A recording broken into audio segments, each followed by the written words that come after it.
Et ce garde qui va arriver, comparaître devant, devant, devant Oedipe, devant le roi. Comment cela s'est-il passé? Raconte, gare-toi si tu mens. Et le garde doit avouer que ce n'est pas, véritablement une bande de brigands qui a... Non, non, il y avait un seul homme, un seul. Oedipe s'interroge. Sur ces entrefaites arrive un messager du roi de Corinthe, du roi Polybos. Entre-temps, il a demandé qu'on aille chercher. Ouais, un messager du roi Polybos. Et ce roi Polybos, il est mort, annonce le messager. Et toute la ville demande Oedipe comme roi. Et Jocaste dit à Oedipe, tu vois bien, il a été prophétisé à toi que tu tuerais ton père, mais il est mort de sa belle mort. Et Oedipe de répondre, oui, mais je pourrais encore épouser ma mère, Mérope, et cela en aucun cas. Et le messager de la ville de Corinthe de répondre, oh, mais non, ne t'inquiète pas. Non, Mérope n'est pas ta véritable mère. Tu as été recueilli en tant que enfant. Oh, tes pieds étaient même percés par une petite tringle. Jocaste, écoute, Jocaste se souvient. Jocaste dit à Oedipe, ne cherche pas à en savoir davantage. Et elle quitte Oedipe pour s'en aller dans la profondeur du palais. Oedipe ne comprend pas, mais si, il faut que je sache, Et ce messager de Corinthe croit reconnaître là ce garde et lui dit, mais toi, mais je te reconnais, c'est bien toi qui m'as, il y a si longtemps, donné un petit enfant sur la montagne du Cithéron. Et l'autre dit, c'est vrai, c'est vrai. Oedipe interroge toujours. De qui venait cet enfant? De la ville ou du palais?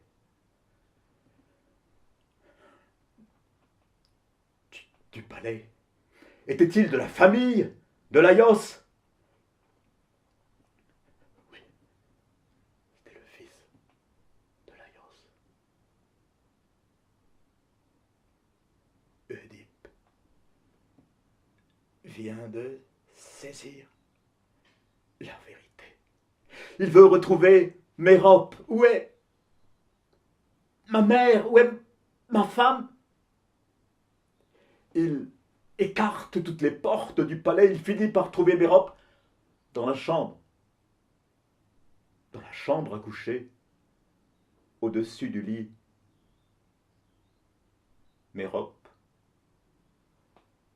pendue, elle s'est elle-même pendue à une poutre du plafond. Oedipe détache la corde, étend sur le lit. Mérope se saisit de la broche qui relie les habits de de son épouse, de sa mère, il ouvre la broche et avec la pointe de la broche, en disant « Puisque mes yeux n'ont pas été capables de percevoir la lumière, eh bien, que je sois aveugle !» Et il frappe par 2 fois ses yeux. Du sang jaillit. Oedipe est aveugle.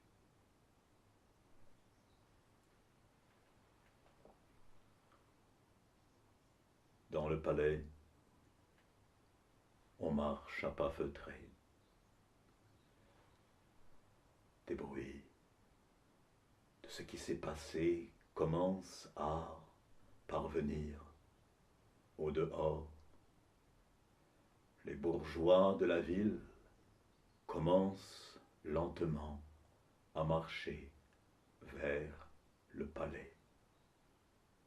Oedipe sort du palais, ouvre grand les portes. Mes yeux n'ont pas été capables de voir la lumière. Je suis le meurtrier de Laïos. Qu'on me rejette.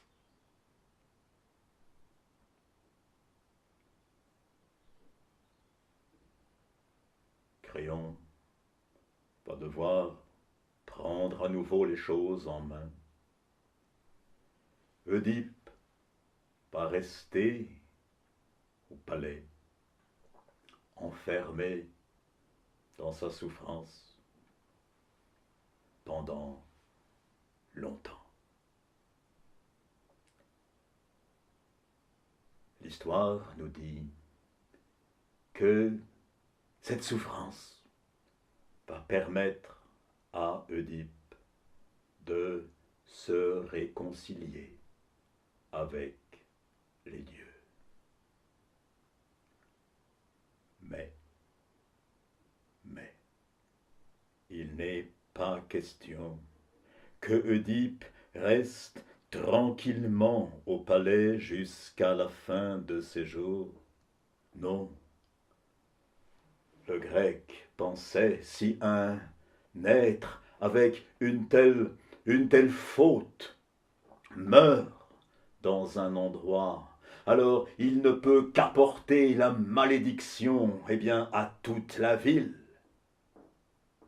Et Oedipe est donc chassé de la ville, qu'il aille mourir ailleurs.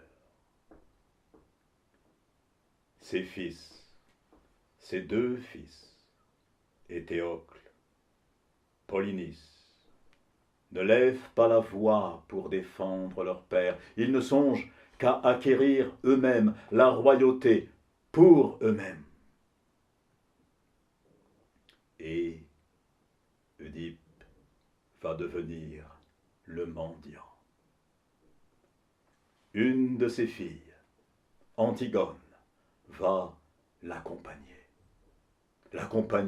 par les routes, l'accompagner pour mendier la nourriture.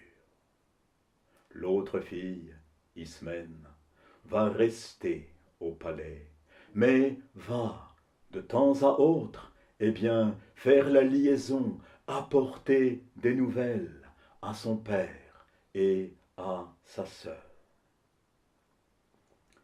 Et Oedipe va rester longtemps mendiant. Un jour, fatigué par tant de refus, oui, les gens ne demandaient pas mieux que d'aider un pauvre mendiant qui avait faim, mais dès qu'ils apprennent de qui il s'agissait, que cet homme était maudit des dieux, par excellence, alors ils se détournaient, ils s'enfuyaient. Donc, un jour, Oedipe veut trouver le repos, il y a là, il ressent là la fraîcheur d'un bosquet. Il demande à sa fille de le conduire dans ce bosquet, un bosquet de laurier, bosquet de cyprès. et il trouve là, il s'assied là, trouve un peu de repos. Et puis, il y a des gens qui passent. Il y a des gens qui voient là un homme, un vieillard avec sa fille dans ce bosquet et qui lui disent « Va-t'en de ce bosquet, tu te trouves dans un bois sacré, il est interdit à quiconque de pénétrer dans ce bosquet. » Et Oedipe demande « Quelles sont les divinités qui habitent ici ?» Et on lui répond « Ce sont les déesses de la vengeance. » Et Oedipe dit « Le dieu Apollon m'a prophétisé que je trouverai le repos dans le bois des déesses de la vengeance. »